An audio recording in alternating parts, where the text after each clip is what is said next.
Okay, this is my rationale for my assessment. How I did this basically is one of my main points at the beginning of this presentation.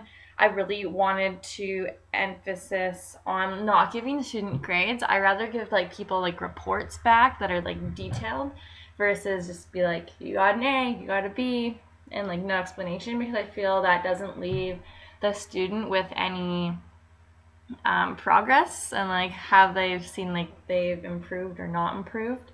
So I made an assessment chart, basically satisfactory, meeting expectations, and exceeding expectations. I based it off of Kohl's 2004, and obviously in the textbook it talks about different things like past tense pronouns, adjectives and stuff like that. And while those are obviously very important to use in speech, because this was one of the I did speech and reading, while obviously in speech and reading those are both very important, but I wanted to deal with more on marked success of the students versus the small details. So obviously being able to communicate with someone, even if the language is not perfect and they're able to get their point across, that is still amazing, especially depending on where the person is sitting in their academic and learning. So this obviously has to do with stress, from that Haggerty et al. 2015, mental health. I think giving grades, students don't actually learn anything.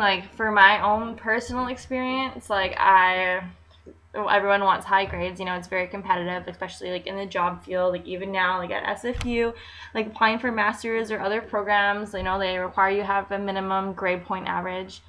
And I feel a lot of students actually don't get anything of a class. What good is it to cram for an exam and then 2 hours later you get out and have no idea what you learned, and all of a sudden you took this 4 months class and it was just such a waste of money. I really am emphasis on successful learning. What I think that means to me is taking away something in the class into the real world, and even if it's something little or small, and then I think that is being a successful teacher as well.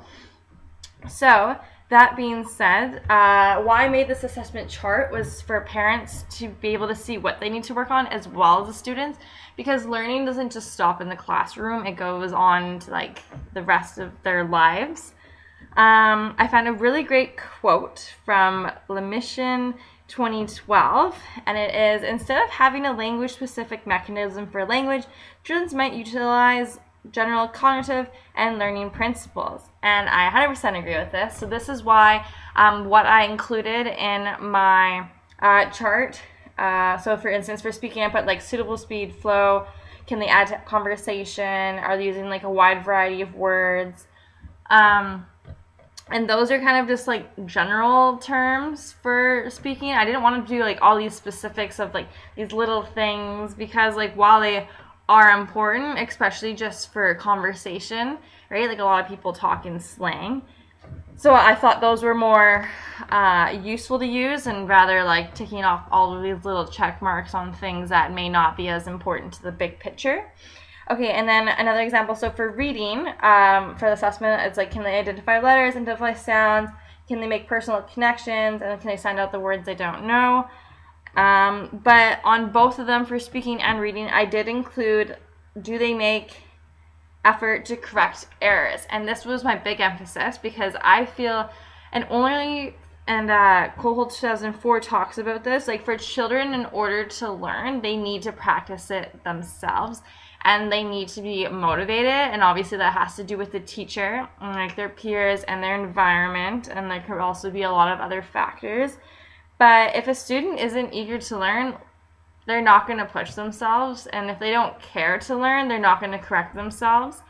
And this is obviously very important for teaching. So that's why I think it's really important, from that Haggerty et al. 2015, to have a children's mental health and sense of belonging there in a classroom. Because if the students aren't happy and they don't want to learn, they're not going to learn anything. And at the end of the day, I think the teacher's not doing their job, right? And you need to include the kids. And those 3 points are very important for a successful classroom, for successful learners. And yeah, and that's the end of my presentation. Thank you so much for listening.